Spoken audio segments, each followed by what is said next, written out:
하나님 감사합니다. 오늘 이 모임 가운데 주 성령 하나님 임하여 주시옵소서. 우리를 통치하시고 다스려 주시옵소서.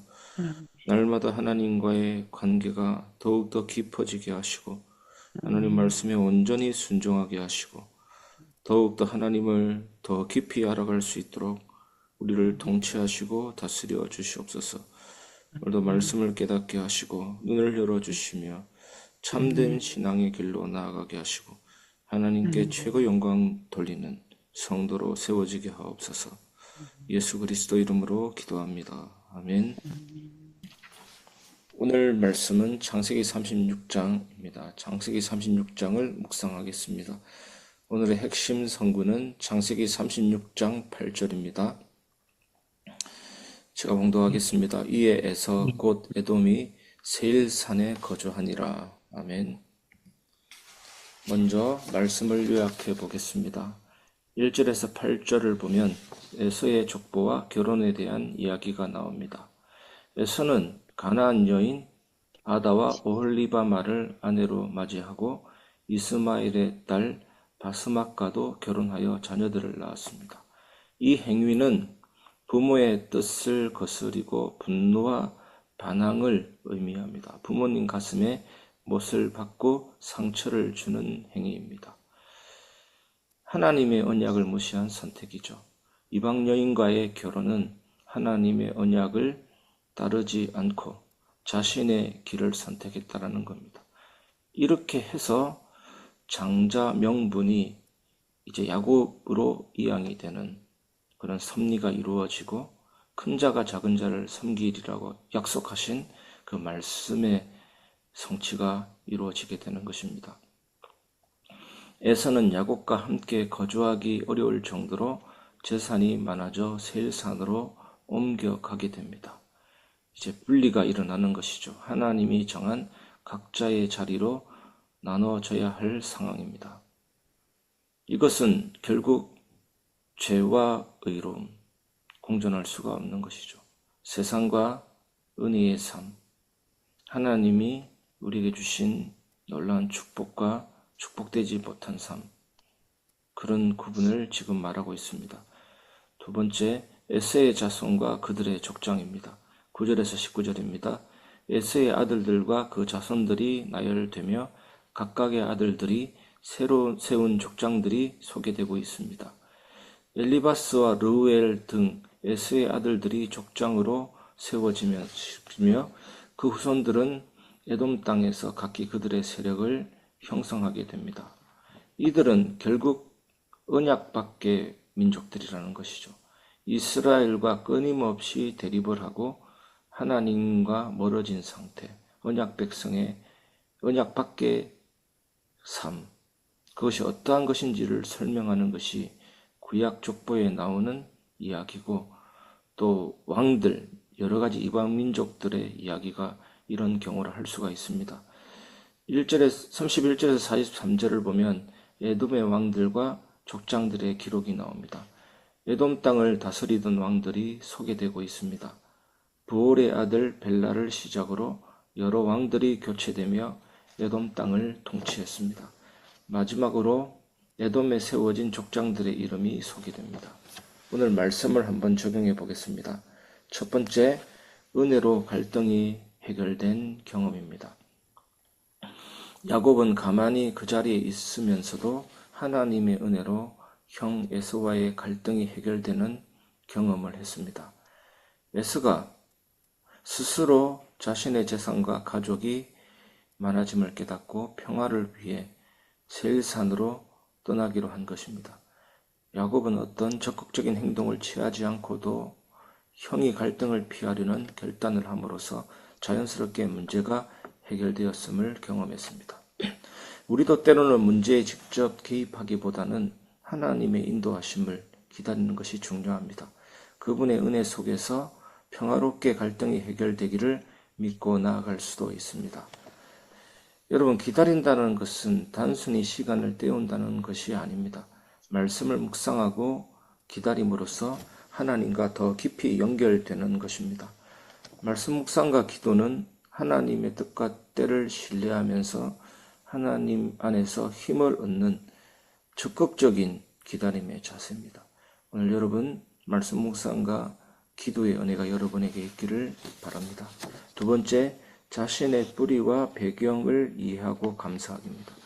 성경에서 족보, 조상들의 이름, 이것이 뭐냐면 자신의 정체성을 깨닫고 하나님이 주신 뿌리를 생각을 해보라는 의미도 포함되어 있습니다.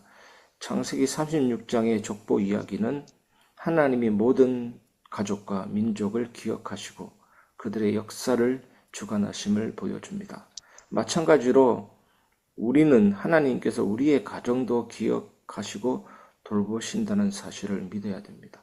그래서 가족 한 명 한 명을 놓고 그들의 신앙과 축복을 위해서 기도해야 하는 것입니다.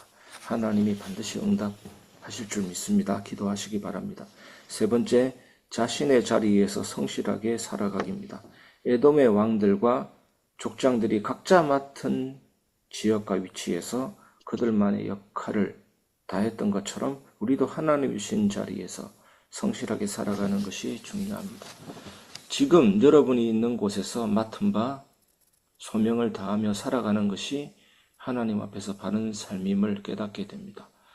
여러분, 우리가 하나님께 영광을 돌린다고 해서 하나님의 영광이 더 많아지거나 더 풍성해지거나 더 증가하는 것이 아닙니다. 하나님은 우리의 찬양으로 영광이 더 풍성해지는 것이 아니라 영광스러우십니다. 영광스러운 분이시고 그 영광은 영원히 충만하십니다. 그래서 영광을 돌린다는 것이 아니고 영광을 인정하는 것입니다.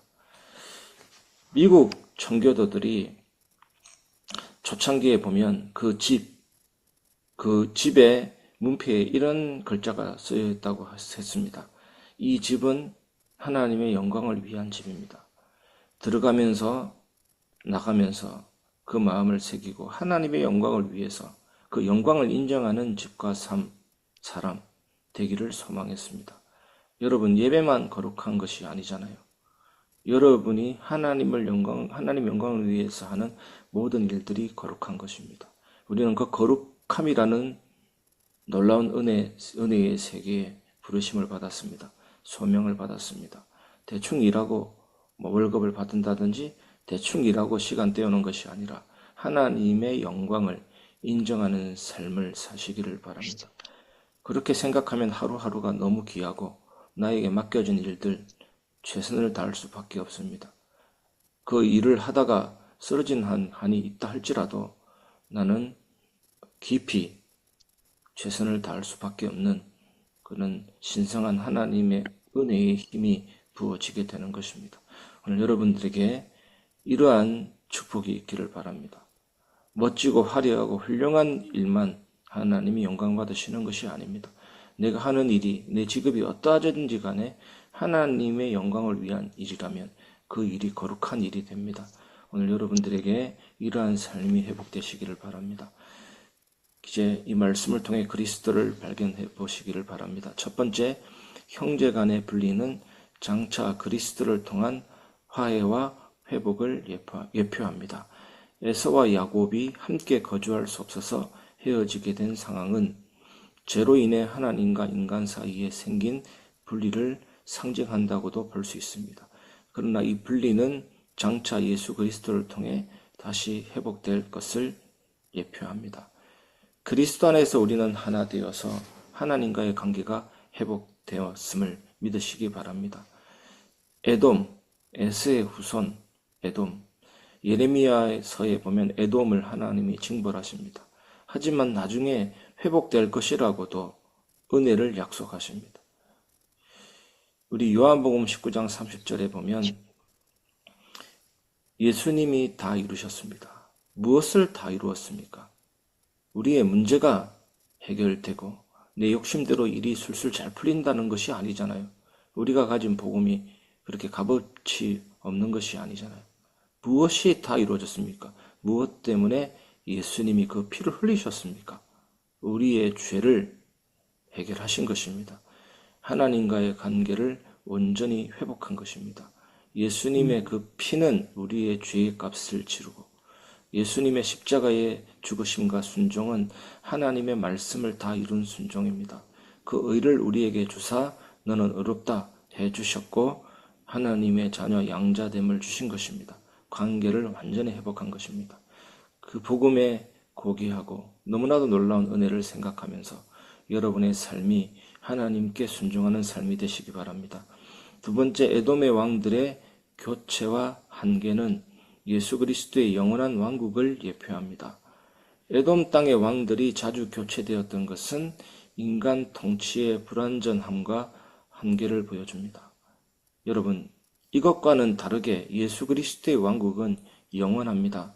결코 흔들리지 않는 통치임을 성경은 가르칩니다. 에돔의 왕들의 역사는 인간의 한계를 깨닫게 하고 오직 예수 그리스도의 영원한 통치를 소망하게 합니다.